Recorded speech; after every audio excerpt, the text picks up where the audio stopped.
बिस्मिल्लाहिर्रहमानिर्रहीम। अस्सलाम वालेकुम। हम आपको अपने YouTube चैनल फोर्थ अंपायर में खुशामदीद कहते हैं। क्रिकेट के एक और प्रोग्राम के साथ हम आपकी खिदमत में हाजिर हैं। मगर इससे पहले आपने अभी तक हमारे चैनल को अगर सब्सक्राइब नहीं किया तो इसको सब्सक्राइब करें और बेल आइकन का बटन दबाएं ताकि मजीद इस तरह की वीडियोस और इंटरव्यूज आप तक पहुंच सके। आज हमारे मेहमान जो हैं उन्होंने हमें खुसूसी तौर पर ज्वाइन किया है इंग्लैंड से। उन्होंने जब पाकिस्तान के लिए डेब्यू किया तो उनकी उम्र सिर्फ 17 साल थी, मगर अपने तकरीबन 12 साल के कैरियर में वो पाकिस्तान की टीम में इन आउट होते रहे। उसकी क्या वजह हुई, आज हम वो सब जानने की कोशिश करेंगे। आज हमारे साथ मौजूद हैं पाकिस्तान के सबक ऑलराउंडर यासर अरफात। अस्सलाम वालेकुम यासर, कैसे हैं आप? वालेकुम सलाम, बहुत शुक्रिया। ठीक ठाक, खैरियत से हैं। अच्छा, सबसे पहले तो मुझे ये बताइएगा कि आपका जो पाकिस्तान की टीम तक का सफर था वो कैसा रहा, आपको किन मुश्किलात का सामना करना पड़ा, क्योंकि आप बहुत छोटी एज में जो है वो पाकिस्तान की टीम का हिस्सा बने, मगर उसके बाद जो है वो आप सिर्फ पहले वनडे के बाद ही आपको दोबारा इतना जल्दी चांस नहीं दिया गया। तो इसकी क्या वजह क्या बनी और क्या मुश्किलात आपको पेश आई पाकिस्तान की टीम तक आने में? मुश्किलात तो ऐसा कुछ मतलब पाकिस्तान टीम तक आने के लिए तो मुझे कोई ऐसी मुश्किलात ऐसा नहीं हुई, क्योंकि मैं जो है था बड़ा लकी था कि मैं छोटी एज में जो अंडर 15 के लिए मैं पिक हो गया था। और मैं वो पाकिस्तान के जो सिस्टम था, मतलब वो जो अंडर 15 अंडर 19, तो वो मैंने छोटी एज से मैं लकी था कि मुझे उसमें पिक कर लिया गया। सिलेक्टर्स वगैरह जो उस टाइम के पाकिस्तान टीम के या जूनियर्स के थे, तो उन लोगों ने मेरे पे मतलब उन्होंने देखा कि इस लड़के में टैलेंट है, तो मुझे अंडर 15 वर्ल्ड कप की सिलेक्शन मेरी होगी, वहां मेरी अच्छी परफॉर्मेंस। फिर एक दो होम सीरीज अंडर 19 की हुई थी, उसमें मुझे चांस मिला खेलने का। और फिर अंडर 19 वर्ल्ड कप में खेला 2000 में श्रीलंका में। तो ये है कि जी पाकिस्तान तक का जो मेरा सफर था बड़ा बड़ा स्मूथ रहा, बड़ा ही अच्छा। नॉर्मली आपने देखा होगा कि क्रिकेटर्स के साथ हादसे, मतलब हादसे आसाती किस्म के क्रिकेटर्स, मतलब आपको मतलब अचानक ही आपको मतलब मौका मिल जाता है, या कुछ लोग ऐसे होते हैं जो बहुत जी। परफॉर्म करने के बाद भी उनको मौका नहीं मिलता। तो अप एंड डाउन किस्म की सिचुएशन प्लेयर्स के कैरियर में रहती है। मगर मेरा जो बड़ा स्मूथ कैरियर, स्टार्टिंग अगर आप शुरू करें जो टू पाकिस्तान क्रिकेट तक की जो मेरी जो मेरी पहुंच थी, वहां जब मैं पहुंचा तो बड़ा स्मूथ और बड़ा अच्छा, और ट्रांजिशन बड़ी अच्छी हुई थी। और बड़े जूनियर लेवल पे मैं, जिस तरह आपने कहा 17-18 साल की मेरी एज थी उस टाइम मेरा डेब्यू हो गया। जी तो उन दिनों में पाकिस्तान के अगर आप प्लेयर्स देखें तो बड़े टॉप के जो हमारे लेजेंड्स कहलाए जाते हैं, जिस तरह जिनमें वसीम अकरम, वकार यूनुस, शोएब अख्तर, जितने भी, मोइन खान, सईद अनवर, इनका अगर आप नाम ले, इंजमाम उल हक, तो ये लोग सब मौजूद थे, सकलैन मुश्ताक भी थे। तो इनके साथ में मुझे खेलने का मौका मिला। और बल्कि मेरा जो डेब्यू था उसमें बल्कि यूनुस खान भी मौजूद थे, उनका भी डेब्यू उसी मैच में हुआ। जी। तो जो मेरी जो ट्रांजिशन थी from junior level to Pakistan team, वो बड़ी ही स्मूथ और बड़ी इजी तरीके से हुई।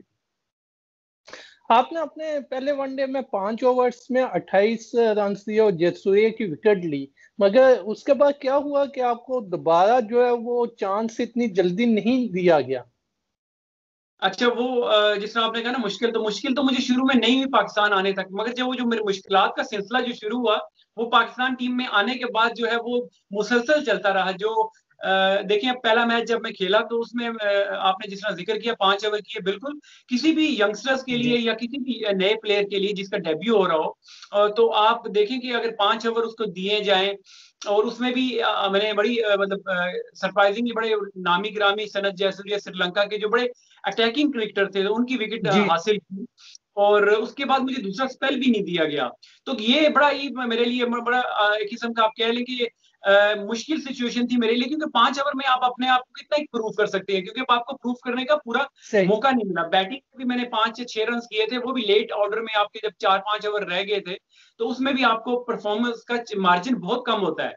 तो वो पहला डे में जो मेरा मैच था, तो वो एक्सपीरियंस अच्छा कोई नहीं हुआ था, ऑल्दो मैंने एक उसमें विकेट भी ली थी और बड़ा अच्छा हुआ था। मगर जो जो सबसे बुरी बात मेरी उस पाकिस्तान टीम की सिलेक्शन की थी, कि मुझे वेरी नेक्स्ट डे जब वो मैच में खेला था, तो अगले दिन मुझे टीम से ड्रॉप करके अपने शहर रावलपिंडी, मतलब मुझे रावलपिंडी की मुझे टिकट कटा दी गई थी। पूरी टीम लाहौर चली गई थी, तो उस पूरी टीम में सिर्फ एक बंदा जो ड्रॉप हुआ था, वो मैं ड्रॉप हुआ था। उसकी कोई वजह तो होगी, क्योंकि आपने पहले वनडे में आपकी परफॉर्मेंस इतनी बुरी नहीं थी, 5 ओवर में 28 रन और 1 विकेट। और उस वक्त जो श्रीलंका की टीम थी वो अटैकिंग क्रिकेट खेलते थे, और सनत जयसूर्या जो है वो पहले 10-15 ओवर्स में तो दूसरी टीम को नीचे लगा देते थे। तो क्या वजह क्या हुई? क्या आप जो है वो कैप्टन की गुड बुक में नहीं आ सके, या कोई और वजह थी जिस वजह से आपको दूसरे मैच के लिए ड्रॉप कर दिया गया? यही थोड़ा अलमिया है पाकिस्तान क्रिकेट का कि जब हमें प्लेयर्स एज अ प्लेयर हमें कभी ये सिर्फ मेरी एग्जांपल नहीं है, मेरा एक्सपीरियंस नहीं है, कई क्रिकेटर्स हमारे किसी से भी अगर आप बात करें तो ये हमारे प्लेयर्स को पता नहीं होता कि जब उनकी सिलेक्शन हो जाती है तो उसका भी रीजन नहीं उनको पता बताया जाता। ऑल ऑफ अ सडन उनका नाम टीम में आ जाता है, और जब वो कभी ड्रॉप भी होते हैं टीम से तो उसका भी कोई रीजन, कोई जेन्युइन रीजन नहीं होता। हाँ, ये बात है कि अगर गुड बुक्स में आप मैनेजमेंट की कप्तान या मैनेजमेंट की गुड बुक्स में अगर नहीं है सीनियर प्लेयर्स की, तो आपके लिए सरवाइव करना पाकिस्तान टीम में बड़ा ही मुश्किल होता था, स्पेशली उन दिनों में। क्या हम ये समझें कि यासर अरफात को उस वक्त की जो लॉबी है उसने एक्सेप्ट नहीं किया था टीम में, और उन्होंने ये समझा कि यार अगर ये लड़का आगे जाएगा तो हो सकता है ये परफॉर्म कर सके, और जो उनके चाहते थे उनकी जगह टीम से जाती रहेगी? ये चीजें हैं, काफी चीजें हमें मतलब अब जाके हमें ये चीज समझ आती है, उस टाइम तो इतना नहीं पता चलता था कि ये क्या रीजन है, क्यों ड्रॉप होते थे या हुए, हम क्यों ड्रॉप हुए। तो उसकी रीजन अब थोड़ी, जिस आपने बात की, बिल्कुल ये इनसिक्योरिटी की जो एलिमेंट था हमारे प्लेयर्स में, हमारी टीम में, ये बहुत ज्यादा था, जिसकी वजह से आपने देखा होगा कि हमेशा से ये चीज इसकी बाज़गश्त और इस तरह की बातें आती रही हैं कि जी ग्रुपिंग टीम में होती है और इस तरह की चीजें चलती हैं। फिर कैप्टेंसी की जो है, कप्तानी की जो एक लालच होती है, जिसकी वजह से फिर ग्रुप बन जाते हैं कप्तानी के लिए। तो वो चीजें अभी जाके हमें समझ आती है कि ये चीजें बीच में होती थी, मगर उस टाइम हमें ये रियलाइज नहीं होता था कि ये चीजें हैं। तो बाकी जिस तरह आपने बात की कि फिर वही बात है कि अगर आपको अगर प्रॉपर मौका भी ना मिला है, अगर आप देखें, जी। आप डोमेस्टिक क्रिकेट आप पूरी खेल के आते हैं, जब 17-18 फर्स्ट क्लास के मैचेस, फिर वनडे टूर्नामेंट आप खेल के आते हैं, उसमें आपके पास पूरी अपॉर्चुनिटी परफॉर्मेंस करने की चांसेस होते हैं।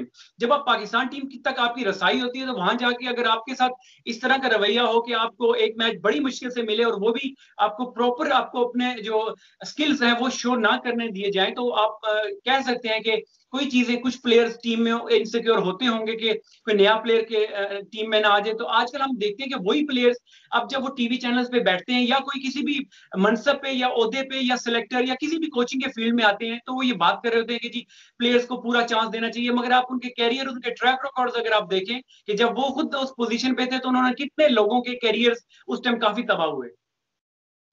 सही। आपने जब अपना टेस्ट डेब्यू किया, इवन के टेस्ट डेब्यू भी आपने वनडे के बाद बहुत लेट किया, वो आपका टेस्ट डेब्यू इंडिया के खिलाफ हुआ। पहले मैच में आपने 7 विकेट ली, और उसके अलावा बैटिंग में भी थोड़े रन्स किए। तो उसके बाद सिर्फ आप 3 ही टेस्ट मैचेस खेल सके। आज एक्चुअली मैं ये जानना चाहता हूँ कि आप जो है वो पूरी दुनिया में एज ए T20 स्पेशलिस्ट माने जाते हैं, मगर जब पाकिस्तान के लिए आप खेल रहे थे तो वो क्या चीज थी कि जिसकी वजह से आप परफॉर्म नहीं कर पाए? अच्छा, इस तरह ना कि आप वही जिस तरह मैंने पहले आपसे बात की कि आजकल के देखें ना, पाकिस्तान के टेस्ट प्लेयर्स या टेस्ट कैप्स इस तरह बट रही होती हैं जैसे कि मतलब बहुत ही आसान काम है। मैं आपको जी। एक फैक्ट बताता हूँ, एक फिगर्स बताता हूँ, आप खुद भी हैरान होंगे और आपके नाजरीन भी ये सुन के बड़े हैरान होंगे कि मैंने जो टेस्ट डेब्यू जो मुझे मिला 118 या 19 फर्स्ट क्लास मैचेस के बाद जाके मिला। अब ये देखें, इस अरसे में मैं तकरीबन 10 साल फर्स्ट क्लास क्रिकेट खेला और तब जाके मुझे वो टेस्ट कैप मिली। वो भी मुझे इस वजह से टीम में बुलाया गया या मुझे टेस्ट कैप मिली कि वो उसमें आधी से ज्यादा तो नहीं कह सकते, 3-4 प्लेयर जो हमारे बॉलिंग के थे वो अनफिट हो गए थे। अदरवाइज मेरा उसमें भी नामो सही। निशान, दूर तक मेरा नाम नहीं था। तो वो तो अल्लाह ताला की तरफ से कोई ऐसी कोई मुआवजा कह लें कि कोई ऐसे हुआ कि मैं तो 30 लड़कों में भी मेरा नाम नहीं था। तो मुझे फिर वहां कॉल इन किया गया, मैं वहां पे खेला और फिर मैंने परफॉर्मेंस भी किया। अब देखिए, इंडिया की टॉप बैटिंग के खिलाफ फ्लैट पिच जी। बैंगलोर, देखें आप, 600-700 स्कोर इंडिया ने किया, फिर हमने 500-550 स्कोर किया। तो आप अंदाजा लगा सकते हैं कि कितनी टफ कंडीशन होंगी किसी भी बॉलर के लिए जो डेब्यू कर रहा हो। अच्छा, फिर उसमें 5 आउट किए, दूसरी में 2 आउट किए, और फिर मैंने बैटिंग में भी, जिस तरह आपने कहा कि मैंने 44 रन किए, तो वो अगर 50 रन हो जाती तो वो भी एक वर्ल्ड रिकॉर्ड हो जाता कि 5 विकेटें टेस्ट में डेब्यू पे, और साथ आप इनिंग में भी आप बैटिंग में भी अगर आप 50 करते हैं। तो देखिए इतना, मेरा 2000 में डेब्यू और 2007-8 में जाके मेरा टेस्ट डेब्यू हुआ, तो आप देखिए बीच में कितना मैंने डोमेस्टिक क्रिकेट खेली होगी, कितनी दफा मतलब वनडे के लिए तो मुझे कॉलिंग करते रहे, हर 2-3 साल बाद मुझे एक आधा मैच खिला के मुझे साइडलाइन कर दिया जाता था। मगर टेस्ट जब मैं खेला तो इतनी अच्छी परफॉर्मेंस के बावजूद फिर मुझे पूरा साल ड्रॉप रखा गया, और फिर जब जाके उसके बाद जब टेस्ट हुआ तो मुझे 2008 में जाके श्रीलंका, जब पाकिस्तान का टूर उन्होंने किया तो वो भी कराची में मैं खेला, और उसके बाद फिर आधा मैच वो जो श्रीलंका वाला हुआ था, तो उसके बाद मेरा कैरियर फिर वो खत्म हो गया, उसके बाद दोबारा मुझे मौका नहीं मिल सका। तो आप अंदाजा लगे, कराची वाले भी बल्कि मैच में मैंने बैटिंग में जाके 50 नॉट आउट स्कोर भी किया, जिसमें आपको याद हो यूनुस खान ने 300 स्कोर किया था, वो भी कितनी जी। फ्लैट ट्रैक उस पर मैं खेला। तो मेरे दोनों जो एक्सपीरियंस, बल्कि तीसरा जो लाहौर में था वो भी इसी तरह का पिच था। तो आप अंदाजा कर सकते हैं कि किसी भी फास्ट बॉलर के लिए अगर टेस्ट क्रिकेट खेले और ऐसी फ्लैट पिचेस पे खेल रहा हो तो कितना ही मुश्किल होता है। तो परफॉर्मेंस की अगर आप बात करें, परफॉर्मेंस मेरी अप टू द मार्क, बहुत अच्छी परफॉर्मेंस थी। बस ये है कि उसके बाद मुझे मौका दोबारा टेस्ट क्रिकेट में दोबारा मिल नहीं सका। हमेशा ऐसा होता था कि आपका नाम जो है वो वनडे या टेस्ट मैचेस के लिए कंसीडर किया जाता था, मगर सडनली आपका नाम जो है वो ओवरलैप करके कोई और जो है आपकी जगह आ जाता था। अगर हम आईसीसी चैंपियंस ट्रॉफी की बात करें जिसमें शोएब अख्तर और मोहम्मद आसिफ जो थे वो नहीं थे, तो आपका नाम लिया गया। तो उसके बाद 2007 का जो वर्ल्ड कप था उसमें आपका नाम लिया गया, मगर आपको चांस नहीं मिल सका। तो क्या यासर अरफात जो थे वो यस बॉस नहीं थे, इसलिए जो है वो टीम में जगह बनाने में नाकाम होते थे, या कोई और वजह थी? छोटी सी एग्जांपल है कि अब देखिए डोमेस्टिक क्रिकेट की अगर आप रिकॉर्ड उस दौरान दौर के अगर निकालें तो one of the finest allrounder जो अब्दुल रजाक और या अजहर महमूद के बाद अगर डोमेस्टिक जी। में कोई परफॉर्म कर रहा होता था, ठीक है, बॉलर्स अपनी विकेटें ले रहे होते थे या रन कर रहे थे, मगर ऑलराउंडर के अगर शोबे की अगर आप बात करें तो उसमें मेरी टॉप की परफॉर्मेंस होती थी, जिसकी वजह से फिर बिल्कुल। मैं काउंटी क्रिकेट में या इंग्लैंड में क्रिकेट में जो मैं आके खेलता था वो इसी रीजन में खेलता था कि मेरी जो परफॉर्मेंसेज डोमेस्टिक में होती थी बड़ी अच्छी होती थी। अच्छा, जब पाकिस्तान की आप बात करते हैं तो मेरा हमेशा ये जो आईसीसी चैंपियन ट्रॉफी की आपने बात की जो इंडिया में हुई 2006 में, वो भी मैं रिप्लेसमेंट में गया, जब ये शोएब अख्तर और आसिफ का केस हुआ, और उसके बाद जब 2007 का जो वर्ल्ड कप भी था उसमें भी मैं रिप्लेसमेंट में गया था। उसमें जब अब्दुल रजाक भी मेरे ख्याल से अनफिट हो गए थे, उनको नेट्स में बॉल लग गया, और उसके बाद फिर शोएब अख्तर भी उसमें उनको इश्यू हो गया था। तो फिर मेरी हमेशा ही इस तरह हुआ कि रिप्लेसमेंट में मुझे कॉल किया गया, अदरवाइज वो जिस तरह आपने कहा ना गुड बुक्स वाला, कि हमेशा जो फर्स्ट 14 या 15 मेंबर्स की जो स्क्वाड जब भी अनाउंस होती थी तो मेरा हार्डली कभी किसी टीम में ऐसे मेरा नाम उठ, बल्कि इवन टेस्ट की जिस तरह मैंने बात की तो वहां पे भी मैं जब गया तो एज ए रिप्लेसमेंट ही गया था। तो मुझे बड़ा ये अजीब लगता था कि इतना अच्छा डोमेस्टिक में परफॉर्म करने के बावजूद भी आपने, बल्कि अगर क्रिकेट आपने उस टाइम की फॉलो कर रहे हो कि उन दिनों में आपने देखा होगा कि ठीक है अजहर महमूद या रजाक उस टाइम टीम में होते थे, तो उनके जी। होते हुए भी आपने देखा होगा कि ऐसे प्लेयर आके खेल जाते थे जो जिस तरह गुड बुक्स वाली बात आपने की, तो गुड बुक के लोग, लाइकिंग डिसलाइकिंग वाले लोग, वो उनको टूर करा दिया जाता था, उनको साथ साथ टीम के साथ रखा जाता था कि इनको मतलब अपनी उनके आप कह सकते हैं कि उनके मनपसंद के प्लेयर होते थे या चहीते प्लेयर होते थे। तो मैं कभी भी इस तरह रहा नहीं, मैं जब भी टीम में आया तो मैं अपनी परफॉर्मेंस, डोमेस्टिक की परफॉर्मेंस से टीम में आया, और जब जितना भी मुझे मौका मिला तो मैंने परफॉर्म करने की पूरी कोशिश की और मैंने परफॉर्म किया। आपने अब्दुल रज़ाक और अजहर महमूद की बात की, तो एक वक्त था जब आपको अब्दुल रज़ाक और अजहर महमूद के बाद पाकिस्तान में बेहतरीन ऑलराउंडर समझा जाता था। मगर क्या हुआ कि 2012 के बाद आप क्या मायूस हो गए कि आपने पाकिस्तान से जो है वो खेलना डोमेस्टिक सब कुछ छोड़ के इंग्लैंड में आ गए, या आपने सोचा कि अब आप इंग्लैंड में जो है वो ट्राई करें क्योंकि पाकिस्तान में तो आपको आगे नहीं आने दिया जा रहा? नहीं, 2012 में इस तरह था कि जो वर्ल्ड कप की आप जो बात करें, श्रीलंका में हम T20 वर्ल्ड कप खेले थे, तो अगर आप स्टैट्स पे जाएं तो उसमें सईद अजमल की जो है सबसे ज्यादा विकेट थी, 7 विकेट थी, और सेकंड अगर जी। किसी की विकेट थी तो वो मेरी थी, मैंने 5 आउट किए थे, मैंने 9 ओवर किए थे टोटल। 3 के 4 मैच में खेला तो मैंने उसमें भी 3-3 ओवर किए थे, या 2 ओवर या 1 ओवर, इस तरह की मेरी स्पेल्स मुझे मौका मिला बॉलिंग करने का, तो उसमें भी मैंने 5 आउट किए।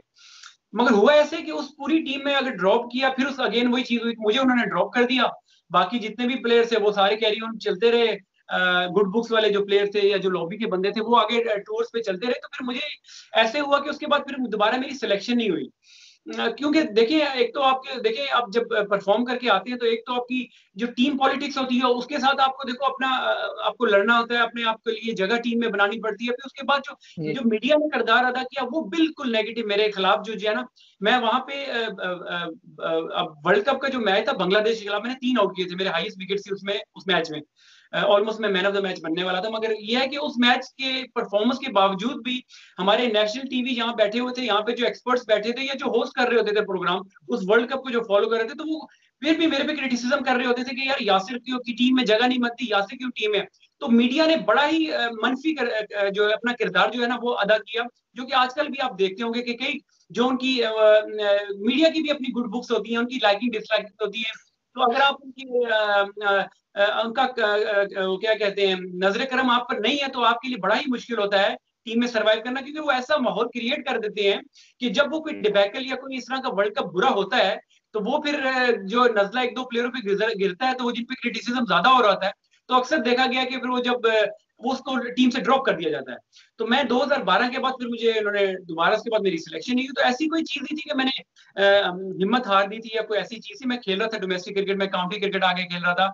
इवन अगर आपको याद हो कि मैं 2 साल बिग बैश गया वहां से, बल्कि न्यूजीलैंड 1 साल में खेला। जी। बिग बैश में 2 साल 2013 14 और 14-15 में मैं पर्थ स्कॉचेस के लिए खेला, और वहां पे भी जाके मैंने बेहतरीन परफॉर्मेंस, दुनिया के आपको पता है कि टॉप के प्लेयर्स वहां पे ओवरसीज प्लेयर आके खेलते हैं, तो दोनों साल बिग बैश में पर्थ स्कॉचेस ने जीता।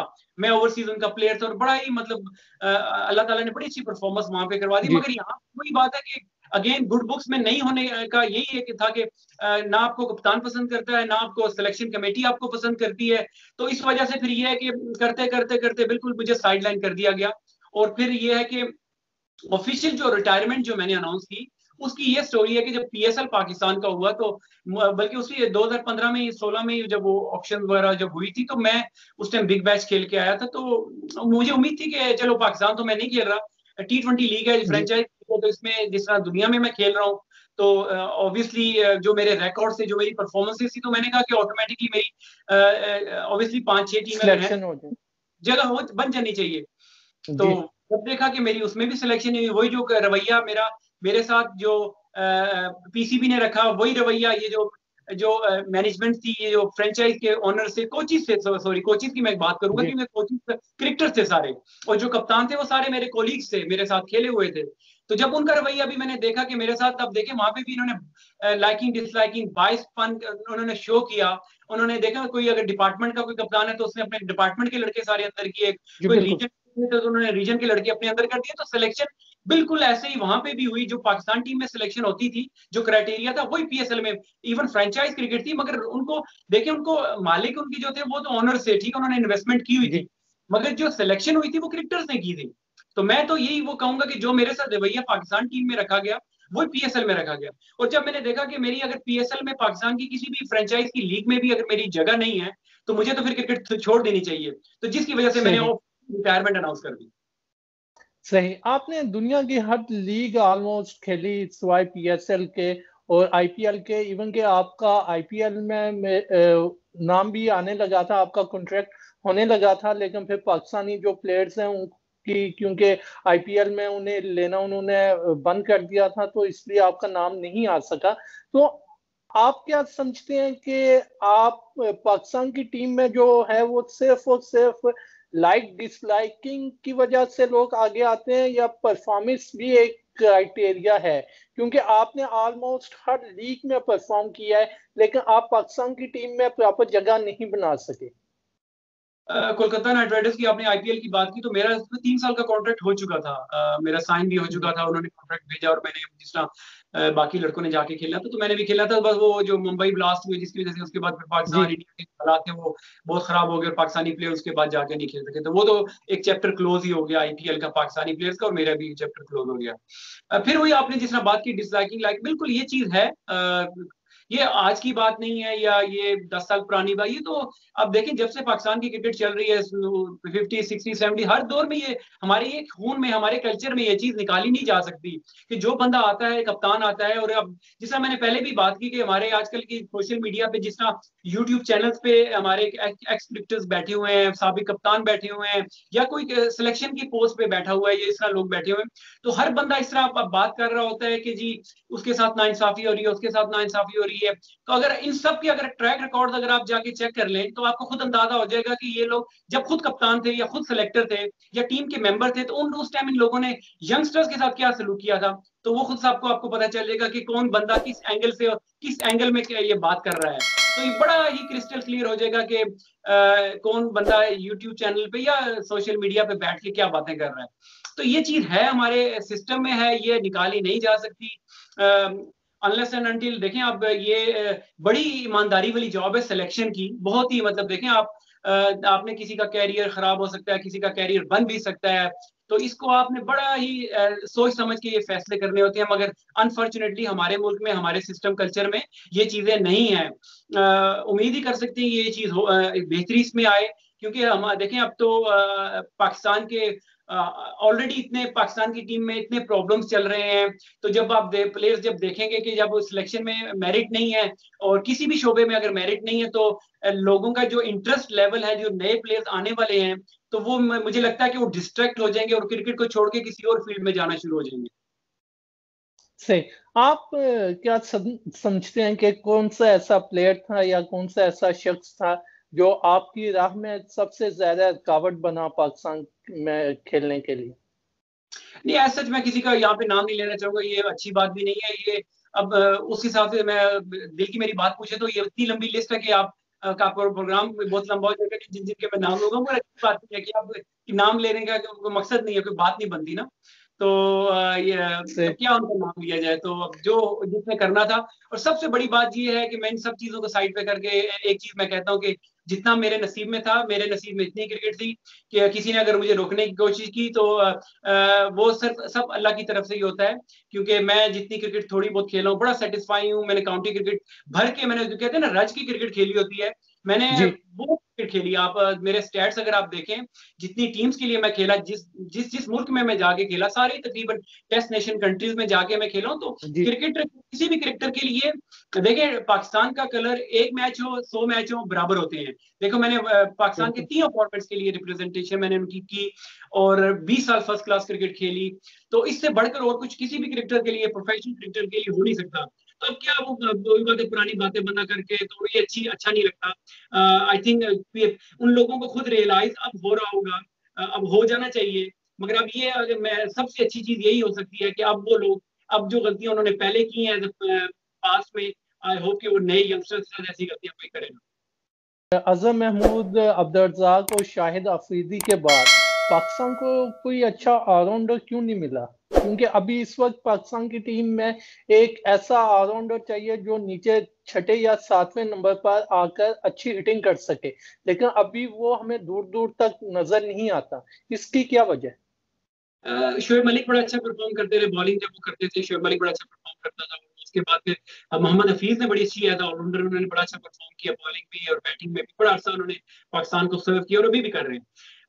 Bowling allrounder like fast bowler और साथ बैटिंग जो कर लेता है, जिसमें रजाक भाई हो गए या अजहर महमूद थे, बड़े मैच विनर हमारे प्लेयर रहे हैं। और बड़े ही अगर जब बैटिंग कर रहे होते थे तो पूरे बैट्समैन लगते थे वो, जब वो लोग बॉलिंग कर रहे होते थे प्रॉपर बॉलिंग, उनकी पेस अगर आप देखें, पेस होती थी, स्विंग होती थी, रिवर्स स्विंग वो लोग किया करते थे। और वो मतलब देखें दुनिया में वो भी सारी लीग्स खेले। तो अब नहीं आने की वजह ये थी कि उनके आने की वजह ये थी, या हम लोग खेला करते थे क्योंकि हम लोग ग्रास रूट जगह, हमने क्लब कम्पिटिटिव क्लब क्रिकेट खेली होती थी। क्लब के जो मैचेस हमारे, इवन मैं आपको बात बताऊं कि जो आजकल की समटाइम फर्स्ट क्लास के मैचेस ऐसे लग रहे होते हैं कि जैसे हम लोग क्लब क्रिकेट खेल रहे होते थे, वो स्टैंडर्ड अब लग रहा जी। होता है। तो फर्स्ट क्लास की तो उस टाइम की जो बात, तो वो तो बात ही कुछ और थी कि जब आप किसी एसोसिएशन के लिए, जब हम रावलपिंडी के लिए मैं खेला करता था, तो हमारी टीम में इतने अच्छे अच्छे प्लेयर, बैट्समैन होते थे, बॉलर इवन शुएब अख्तर, देखिए मोहम्मद अकरम होते थे, नईम अख्तर, फास्ट बॉलर होते थे, और बैटिंग में भी बड़े अच्छे होते थे। तो जब हम फर्स्ट क्लास की टीम में हम आते थे तो हम उन लोगों से सीखते थे जिन लोगों का अपना 15-15 20-20 साल का एक्सपीरियंस होता था, तो हमें सीखने को मिलता था। तो वहां जब हम परफॉर्म करते थे तो हम लोग डिपार्टमेंट में चले जाते थे, डिपार्टमेंट में हमारी और ग्रूमिंग होती थी और हमें प्रोफेशनलिज्म का पता चलता था, जो कि आजकल वो लैग कर रहे हैं हम। इवन एसोसिएशन तो खत्म ही हो गई है, उन्होंने रीजन का जी नाम दे दिया, जिसकी वजह से आप देखेंगे कई ऐसे रीजन है जो कि टॉप के रीजन है, जिसमें फैसलाबाद और सियालकोट और गुजरांवाला मुरीद को उन्होंने एक रीजन कर दिया है। इनकी 4 टीमें हुआ करती थी।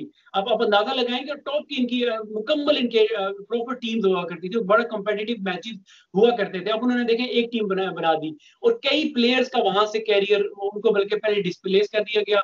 कोई जाके कोयटा रीजन के लिए खेल रहा होता था, कोई हैदराबाद के लिए एज गेस्ट प्लेयर खेल रहा होता था।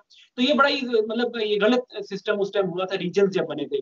तो मेरा यही मानना है कि जो 90s में जो क्लब क्रिकेट जो फर्स्ट क्लास का जो सेटअप था, उससे जो प्लेयर आते थे, जिस तरह आप देखें सकलैन मुश्ताक उस सेटअप से आए, इवन शाहिद अफरीदी, क्योंकि देखिए क्लब क्रिकेट जी अंडर 15 19 फिर ए के टूर्स बहुत होते थे, अंडर 19 के टूर्स बहुत होते थे, वहां से लड़कों को सीखने को मिलता था। तो वो जो आपकी इंफ्रास्ट्रक्चर था उस टाइम का, उससे ये प्लेयर आपको मिले, अब्दुल रजाक या ये अजहर महमूद जैसे प्लेयर आपको जो मिले, मोहम्मद इवन मोहम्मद यूसुफ जो मिले। तो ये सारा वही देखिए उस टाइम के सारे प्लेयर हैं। तो अब हमें जो प्लेयर नहीं मिल रहे उसका रीजन यही है कि जो हमारी जो इवन फर्स्ट क्लास क्रिकेट हो रही है, उसकी जो कम्पेटिटिवनेस है और जो उसका स्टैंडर्ड है वो बिलो बिलो पार है। अब दुनिया की जो अब क्रिकेट में देखता हूँ, काउंटी क्रिकेट में जब खेलता था, अब तो मैं रिटायर हो गया हूँ, जो शेफील्ड शील्ड की हम जो बात करते हैं, ऑस्ट्रेलिया के सिस्टम की हम बात करते हैं, हम लोग उनके करीब करीब भी नहीं है। हमारे जो फर्स्ट क्लास में जो मैचेस हो रहे हैं, जो आजकल स्टैंडर्ड जो बन गया है, वो बिल्कुल भी अप टू द मार्क नहीं है, फर्स्ट क्लास लेवल का नहीं है। और वो जो गैप बन गया था इंटरनेशनल का और फर्स्ट क्लास का, वो बहुत बड़ा गैप बन गया था कि जब हमारा प्लेयर फर्स्ट क्लास की परफॉर्मेंस पे वो टीम में आता, तो ऐसे लगता था कि वो अभी मेच्योर नहीं हुआ, वो ग्रूम नहीं हुआ, सही। उसको उतना एक्सपोजर नहीं मिला। तो जिसकी वजह से हमें काफी प्रॉब्लम्स आए। तो अगर मेरे से पूछते हैं तो मेरे ख्याल में तो वो जो सिस्टम था 90s में, competitive club cricket, under 19 level, under 19 के टूर्स होते थे, ए के टूर्स होते थे, उसके बाद जो एसोसिएशन, और एसोसिएशन से जो लड़का जो डिपार्टमेंट में जाता था, वो प्रॉपर ग्रूम होके आता था, जो पाकिस्तान के मैच करता था कि वहां परफॉर्म करेगा तो डेफिनेटली वो जाके पाकिस्तान टीम में परफॉर्म करेगा। तो वो एक बहुत बड़ा रीजन है जिसकी वजह से हमें ना ऑलराउंडर्स मिल रहे हैं, ना स्पिनर्स मिल रहे हैं, ना ही फास्ट बॉलर्स मिल रहे हैं। जो आजकल जो पाकिस्तान का जो चेंजेस अब काफी ले आए हैं डोमेस्टिक क्रिकेट में, अब टीमें 6 कर दी हैं। क्लब क्रिकेट आप देखिए 2 साल से क्लब क्रिकेट भी नहीं हुई, और नई से नई चीजें लेके आ रहे हैं। तो मेरा नहीं ख्याल कि इससे कोई फर्क पड़ने वाला है। जो हमारा जो पहले जो सिस्टम था, वो क्लब क्रिकेट जो थी उसको अच्छा दोबारा रिवाइव करें, कंपेटिटिव क्लब क्रिकेट करें, जितना भी ज्यादा अपॉर्चुनिटी लड़कों को। मैं अब देखें अंडर 19 के जो ट्रायल्स हुए हैं, अब लिमिटेड प्लेयर्स को अगर जी आप लेके आ रहे हैं, लिमिटेड टीमें हैं, तो आप देखो क्रिकेट को आप एक्सपैंड करने के बजाय श्रिंक कर रहे हैं। तो जब आप क्रिकेट को श्रिंक कर सही। देंगे तो प्लेयर्स आपको कम मिलेंगे। तो क्वालिटी की तो बात कर रहे हैं, क्वालिटी इस तरह नहीं होती छोटे लेवल पे आपको। ठीक है, आपने इतनी बहस हुई 6 टीमों पे, पाकिस्तान टीम पे, कि यार ये 6 टीमें बहुत कम है, पाकिस्तान की आबादी और जितने हमारे प्लेयर्स खेलते हैं उस हिसाब से अगर देखें तो 6 टीमें बहुत कम है। मगर अब ये चीज अब डिसाइड कर ली है तो चलो अब इसको हमें मौका देना चाहिए जैसे भी है। मगर आप नीचे लेवल पे क्लब क्रिकेट जो एसोसिएशन या सिटी की जो क्रिकेट है, इसको आपको बढ़ाना चाहिए, ज्यादा से ज्यादा लोगों को अपॉर्चुनिटीज दें, मौके फराहम करें, और अच्छे कोचेज को छोटे लेवल पे लेके जाएं कि वहां पे जो बेस प्लेयर्स की बननी है, जो टेक्निक, जो फिटनेस लेवल जो है वो बनना है, जो डाइट का जो प्लान जो बात करते हैं कि प्लेयर्स को डाइट्स का पता नहीं है हमारे प्लेयर्स को, तो पाकिस्तान टीम में जाके ये डिस्कस करना इज टू लेट। ये चीजें अगर हमने लेके आनी है, साइकोलॉजी, ये जो साइकोलॉजिस्ट होते हैं, ये नीचे लेवल पे हमें, ये इस लेवल पे हमें ये चीजें और इस तरह के काम करने पड़ेंगे, तब जाके हमारी टीम की जो नीचे से जो ग्रास रूट से जो लोग आएंगे, जो हमारी जो कहते हैं ना कि नई बैटरी जो प्लेयर्स की आएगी, वो नीचे से जी अच्छी आएगी। अगर आप क्रिकेट ही नहीं रखेंगे, श्रिंक कर देंगे क्रिकेट, तो लोग जब वो देखेंगे कि यार ये हमारे लिए अपॉर्चुनिटी कम है, लेस नंबर ऑफ प्लेयर्स ऊपर जाके खेलेंगे जो अपना कैरियर बना सकते हैं। तो मेरे ख्याल में ये पाकिस्तान में अभी तो इतना हमें पता नहीं चल रहा, विद इन 4 to 5 years आपको पता चलेगा कि पाकिस्तान में क्रिकेट खेलने वाला प्लेयर आपको नहीं मिलेगा। सही। आजकल पीसीबी जो है वो इंग्लैंड से बहुत ज्यादा कोचेस जो है वो पाकिस्तान मंगवा रहा है। तो क्या आपका भी मुस्तकबिल में पीसीबी में जॉब करने का कोई इरादा है, और आपको भी हम क्या समझे कि पीसीबी की तरफ से कोई ऑफर मिलने वाली है मुस्तकबिल में या नहीं? नहीं, पीसीबी देखिए, इंग्लैंड से अगर कोई, ये बड़ी बात डिस्कस हो रही है कि जी इंग्लैंड से लड़के लोग आ रहे हैं, इंग्लैंड से। भाई इंग्लैंड से जो लोग आ रहे हैं, पहली तो बात है वो सारे ही पाकिस्तानी ही क्रिकेटर हैं। कोई ऐसी बात नहीं है कि वो किसी दूसरी कंट्री के हैं, ठीक है, वो पुराने क्रिकेटर रहे हैं। वो सिर्फ रोजगार के सिलसिले में अगर कोई यहाँ पे रिहाइश अगर कोई रख रहा है या वो रह रहा है, तो वो अपनी फैमिली बच्चों की वजह से या कोई इस तरह का सरकमस्टांसेस हर बंदे के डिफरेंट होते हैं। तो वो लोग यहाँ पे पाकिस्तान के लिए उन्होंने खेला, पाकिस्तान में वो पले बड़े हैं, पैदा हुए हैं, हर चीज। तो ये थोड़ा सा ये नॉन इश्यू किस्म की जो आजकल डिस्कशन सोशल मीडिया पे हो रही है, मेरे ख्याल से इसको तो खत्म कर देना चाहिए। क्योंकि देखें, ये पहली तो बात है, ये हमारे आइन में ही नहीं, ऐसी कोई बात ही नहीं है कि जी कोई फॉरेन, देखिए गोरे भी तो पहले आके, दूसरे मुल्कों के कोचेस भी तो आके, अगर आप ये डिस्कस करेंगे इसका मतलब है कि आइंदा फॉरेनर या कोई गोरा कोई बाहर से मुल्क से आप कोई कोच नहीं रखेंगे। तो ये तो बिल्कुल सही। टोटली डिस्कशन है, नॉन इश्यू है, जिसपे हमारे सोशल मीडिया पे डिस्कस हो रही है। मैं तो प्रॉपर एक किसी की इंशाल्लाह कभी किसी स्टेज पे मुझे मौका मिलेगा तो मैं एक्सप्लेन करूंगा कि ये किस तरह कोई ये बात कर सकता है कि ना तो ये आइन में मौजूद है, किसी भी बंदे को आप रोक नहीं सकते कि कोई दूसरे मुल्क से आके। और दूसरी बात ये है कि आपने अपने जो पहले जो लोग काम अपने जो लोग कर रहे थे, तो उनको उनको 15 16 साल 17 साल हर बंदे को मौका पूरा पर मिला हुआ है ना। तो कोई ऐसी बात नहीं सही। है कि जो सोशल मीडिया पे लोग बैठ के बात कर रहे हैं कि जी बाहर से लोग लेके आ रहे हैं बाहर, ये तो बिल्कुल नॉन इश्यू है, इस पे तो बात बनती ही नहीं है। क्रिकेटर्स हैं, क्वालिफिकेशन है, कॉम्पिटेट अगर है, तो दुनिया के किसी कोने से भी किसी भी कलर का बंदा हो, उससे आप बेनिफिट ले सकते हैं, और सारी दुनिया में ऐसे होता है। और जो सक्सेसफुल सही। कंट्रीज टीम्स हैं वो इसी तरह ही हैं। इस तरह अगर होने लग जाए, तो आप जो देखें बिग बैश में जो हमारे प्लेयर खेलने जाते हैं, या कोई कोचिंग के लिए कोई जाए, या आईपीएल में लोग जाते हैं, इंडिया वाले अगर बैन कर दे बाहर के कोचेज को, तो उनके प्लेयर्स कहां से सीखेंगे? ये मॉडर्न डे क्रिकेट सही। जो है, ये आप इसी तरह सीख सकते हैं कि आप अपने प्लेयर्स को वहां भेजते हैं, कोचेज को बुलाते हैं, कोचेज से नई नई चीजें सिखवाते हैं। तो ये गिव एंड टेक वाली चीज होती है, इसमें आप नॉन इश्यू पे डिस्कशन तो बनती ही नहीं है।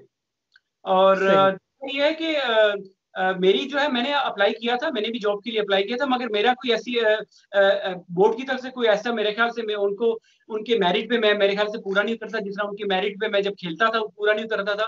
और अभी भी यही लग रहा है कि मैं भी उनके मेरिट पे पूरा नहीं उतरता। क्योंकि मैं देखें, अगर क्वालिफिकेशन की बात करें, तो मैं टेस्ट क्रिकेट में अगर हाईएस्ट क्वालिफिकेशन है मेरी लेवल 4 ईसीबी मैं कर रहा हूँ अभी, नेक्स्ट ईयर मेरा वो भी जी। कंप्लीट हो जाएगा। यंग हूँ, एनर्जेटिक हूँ, हर चीज है, और दुनिया की हर लीग खेला हूँ, मॉडर्न डे क्रिकेट खेला हूँ। तो मैं मतलब देखें, अगर वो समझते हैं कि मेरे से पाकिस्तान की टीम को या पाकिस्तान के प्लेयर्स को फायदा नहीं हो सकता, तो वेल एंड गुड, मैं यहाँ पे अपनी कोचिंग कर रहा हूँ, अपनी जॉब कर रहा हूँ, तो मैं बड़ा खुश हुई हूँ पे। सही। लाइफ में किसी चीज का रिग्रेट होता है आपको? नहीं नहीं, किसी चीज का भी रिग्रेट तो सवाल ही नहीं पैदा होता। मैंने जिस तरह पहले भी बात की कि देखिए, as a cricketer, as a professional, मैं जो अपने अपने पढ़ाई बिल्कुल ही देखें, हमने छोटी एज में मैं प्रोफेशन में इस फील्ड में आ गया, पढ़ाई मुकम्मल हम नहीं कर सके, तो यही हमारा ब्रेड एंड बटर था, इसी में हमने मतलब देखें सारी उम्र 20 22 साल जो फर्स्ट क्लास क्रिकेट खेली, और अभी भी मैं क्लब क्रिकेट खेल रहा हूँ इसी वजह से कि शौक है इस गेम से। तो फर्स्ट क्लास मैंने इतना अरसा खेला, लीग्स खेली, तो मुझे कोई रिग्रेट नहीं है। पाकिस्तान की तरफ से मैं सारे फॉर्मेट्स खेला हूँ, वर्ल्ड कप, T20 के वर्ल्ड कप आप देख लें, 50 ओवर वर्ल्ड कप में मैंने रिप्रेजेंटेशन पाकिस्तान की है, टेस्ट क्रिकेट में खेला हूँ। तो एज सच कोई रिग्रेट नहीं है। जो जितना भी मुझे मिला, जितना भी मैं खेला, तो मैं इसमें खुश हूँ। सही। आपका फ्यूचर प्लानिंग्स क्या हैं, क्योंकि अब आप रिटायरमेंट ले चुके हैं, तो आपका फ्यूचर में क्या करने का इरादा है? अभी तो ये है कि मैं, जैसा मैंने बात पहले भी की, कि मैं कोचिंग की फील्ड में हूँ, मैं लेवल 4 कर रहा हूँ अपना। अभी 2 साल का कोर्स है, तो अभी मेरा 1 साल हुआ है, तो अगले साल इंशाल्लाह वो कंप्लीट हो जाएगा। उसके अलावा मैं सही। यहाँ पे प्राइवेट कॉलेज, स्कूल और कॉलेज है, यहाँ पे मैं कोचिंग की मेरी जॉब है, वो कर रहा हूँ। तो उसके अलावा मैं बच्चों के साथ जो अब बच्चे मेरे बड़े हो रहे हैं, तो मैं उनको टाइम दे रहा हूँ, उनके साथ, मतलब मेरे बेटे को खुद क्रिकेट का बड़ा शौक है, तो बड़ा अच्छा लगता है मुझे कि वो जब वो क्रिकेट खेलता है मेरे सामने और नई नई चीजें सीखता है, तो मुझे बड़ा अच्छा लगता है उसके साथ टाइम गुजारने का। तो फिलहाल तो यही है। तो इंशाल्लाह कहीं अपॉर्चुनिटी मिली फ्रेंचाइज क्रिकेट में, कहीं पे भी मिली कोचिंग के हवाले से, तो इंशाल्लाह जरूर मैं वो भी करूंगा। सही। हमारे जो यंगस्टर हैं, जो नए आने वाले लड़के हैं, उनके लिए अगर आपके पास कोई मैसेज हो तो प्लीज उनके लिए कोई मैसेज दीजिएगा। यंगस्टर्स के लिए स्पेशली जो क्रिकेटर्स हमारे नए आ रहे हैं, बड़ी प्रॉब्लम वो देखते होंगे कि यार कोई क्लब क्रिकेटर अगर वो देखता होगा कि पाकिस्तान तक जाना या पाकिस्तान तक रसाई, पाकिस्तान के लिए खेलना कितना ही मुश्किल होगा, कि किस तरह ये मरहला किस तरह तय होगा। तो उनके लिए मेरा ये मैसेज है कि ये सबसे पहले तो अगर आपके नसीब में वो चीज़ होगी तो इंशाल्लाह आपको वो मिलेगी। सबसे इंपॉर्टेंट चीज़ ये है कि आप कितनी आप मेहनत करते हैं। आपको वही बात है कि डिस्करेजमेंट भी मिलेगी, जब आपकी सिलेक्शन नहीं होगी आप डिस्करेज भी होंगे, आपको परफॉर्मेंसेज भी अच्छी नहीं होंगी, इंजरीज भी होंगी बहुत सारी। मगर आपने अगर पाकिस्तान एम करना है कि पाकिस्तान के लिए खेलना है, पाकिस्तान को रिप्रेजेंट करना है, तो इन सब चीज़ों से आपको निकलना पड़ेगा और आपको एक फोकस होके इन सब चीज़ों को क्रॉस करके आपको एक अपना एम, एक गोल रखना पड़ेगा, उसके लिए आपको मेहनत करनी पड़ेगी। तो अल्टीमेटली अगर आपके नसीब में होगा तो इंशाल्लाह आप जरूर पाकिस्तान खेलेंगे। और उसमें क्योंकि ये कोई अनहोनी चीज नहीं है, हर बंदा खेल सकता है। अगर मैं खेल सकता हूँ एक छोटे फैमिली बैकग्राउंड से आके, एक छोटे से शहर से अगर आके पाकिस्तान को रिप्रेजेंट कर सकता हूँ, मैं काउंटी क्रिकेट खेल सकता हूँ या दुनिया की लीग्स खेल सकता हूँ, और तो हर बंदा खेल सकता है, कोई भी खेल सकता है। तो इसमें कोई भी ऐसी चीज नहीं है कि मुश्किल या नामुमकिन है। अगर मेहनत की जाए सच्ची नीयत से और दिल लगा के मेहनत की जाए तो हर चीज हासिल हो सकती है। Thank you so much Yasir Arafat के, आपने अपना इतना कीमती टाइम दिया और हमसे खुलकर बात की। अमूमन लोग जो है वो आगे पीछे कट जाते हैं, मगर आपने खुलकर बताया कि पाकिस्तान की टीम में आप क्यों जो है वो अपनी मुस्तकिल जगह नहीं बना सके। इंशाअल्लाह ताला अगर जिंदगी ने वफा की तो मैं दोबारा आपको ज़हमत दूंगा। तब तक अपना और अपने चाहने वालों का ख्याल रखिएगा। अल्लाह हाफिज। बहुत शुक्रिया, थैंक यू।